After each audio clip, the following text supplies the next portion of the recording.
Hello, and welcome to this United Robots publisher interview, where we discuss content automation in the newsroom. I'm Cecilia Campbell. Today, we're joined by Jan Stianvold, who is project lead at regional title Bergens Tidende in Norway. Welcome, Jan Stian, and thanks for talking to us today. So Jan Stian, just to recap, you've been leading BT's content automation efforts since the very beginning, which was the autumn of 2019. And the first product our team co-developed with your newsroom was a real estate robot, which now fills an entire section on your site with reports on home sales. So a lot has been said and written about your success with the real estate content, and I'll put some links in the video notes for those who want to know more about that project. But today, we're talking about a brand new project, the Business Bot, which essentially turns companies' annual reports into short articles. I think this new product is particularly interesting because it's sort of revolutionized your local business journalism. And we'll get back to that. But first, can you tell us a bit about what type of content the Business Bot delivers? Well, it basically transforms company annual reports into easy-to-read news stories with all the editorial stuffing readers are used to being exposed to, like illustrations, graphs, precise news headlines and subtitles, etc. And all local companies with earnings higher than a threshold set by Bergens Tidende gets news coverage. Half a year since launching, we've published approximately 7,000 articles, and very much counting. Yes. So, of course, this relies on data. So what data does it draw on?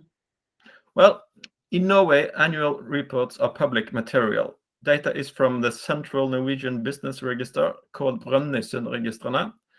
We use a third-party data supplier, though, because that's per now most reliable.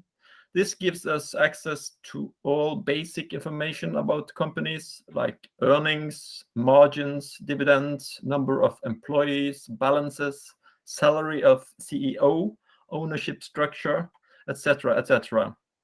And not only do we have data for last year, we also do a look back to plot companies' developments. Mm-hmm. In that manner, we can monitor both the rise and sometimes the fall of local companies, which are really hugely interesting, of course. Yeah. In addition, we aggregate data on the different local industries. Then we can shed light on a variety of industries. And bear in mind, most of them have never gotten any coverage in Bergens Tidende before. We now have headlines like, this is the top 10 biggest plumber companies in Bergen, and this is one of the most profitable carpenter shops in the city. I really enjoy headlines like that. Yeah, it's really cool. So if you would sort of explain why you think this automated content is so relevant to local readers. Well, I think it's due to the hyperlocalness of the feature. It's as hyperlocal as you can get content. Now readers can dig into stories of the corner shop store or the favorite restaurant or the company where they work themselves or the loved ones work, their friends work, their parents work, you name it. All written with a sense of newsworthiness, which makes it naturally blend into other local news. And the closer you come to the readers, the more relevant you'll be as a local media, I think. And this relevance is sort of our, how should I put it, sort of our currency. And you can get much closer, and you can't get much closer than we do to the audience than we do with our Business Bot. So it sounds like you think that the automated business content actually has improved your local journalism. Yeah, I'm a stakeholder, so I obviously think so. But yes, I really do think it's changing local journalism for the better. And bear in mind that journalism as a whole is changing, and a lot of stories papers used to cover don't get that much attention anymore, and that's both logical and unavoidable given the reduction in editorial staff in recent years. But then this leads to reduced content diversity. Automated journalism is a remedy to fix this. But more than that, it can provide subscribers with a completely unique new depth. During the corona crisis, for instance, Beta has been able to continuously document how companies in vulnerable industries are doing. We've also covered large local companies never mentioned in Bergens Tidende before. Among them are several large cash cows, to use such a term. And also, as mentioned, I think it's very nice to see that industries that usually never gets coverage and now suddenly can appear on the front page of Bergens Tidende. These are industries which employ thousands of potential BT readers. So this is quite influential, I think. Yeah, so absolutely. And that's sort of the journalism side of it. Now, how has it been received? Do you see any particular impact on your subscription business?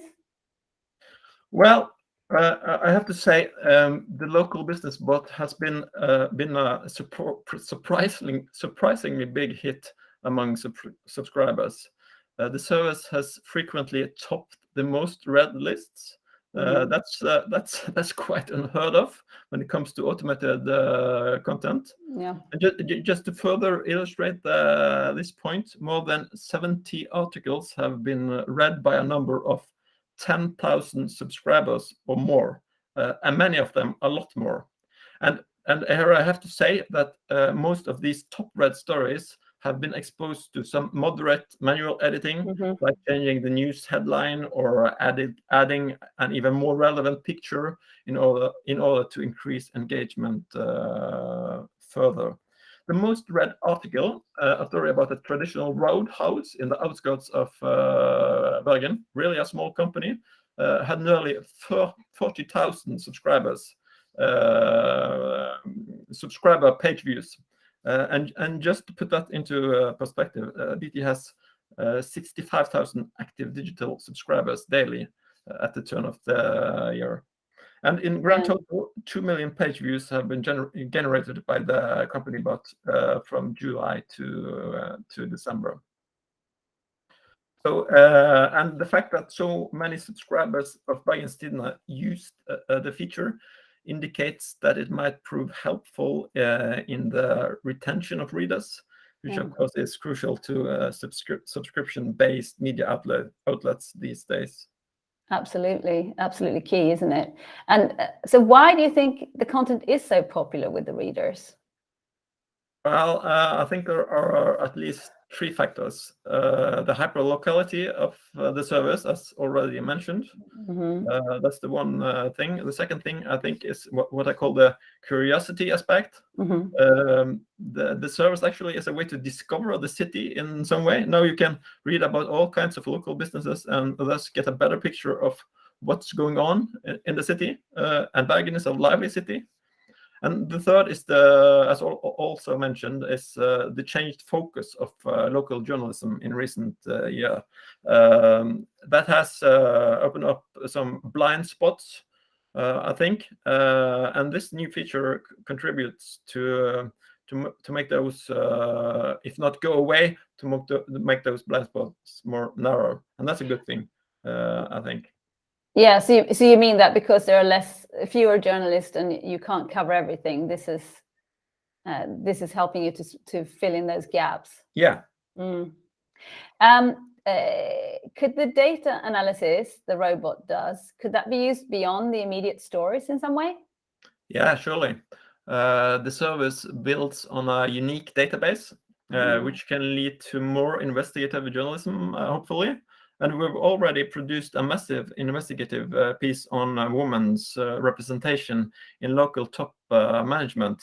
The journalistic value will increase over the years, I think, as the aggregated data becomes even more deep and accurate.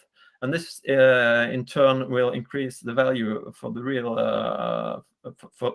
increase the value for the subscribers. Absolutely. A lot more stories to come other than just the single stories, I guess. Do you see any risks or downsides to automating content in local publishing in general, having had so much experience with it? Well, if automation replaces editorial employees and leads to layoffs, that would obviously be a risk. We're not there at the present time, and luckily in Bergens Tidende and Schibsted as a whole, we don't look at automated content like this. It's an additional service, not a replacement service. We add further information to the readers. That's the whole purpose of it. And also automated content get journalists in position to make even better stories. So that's a win-win in my head.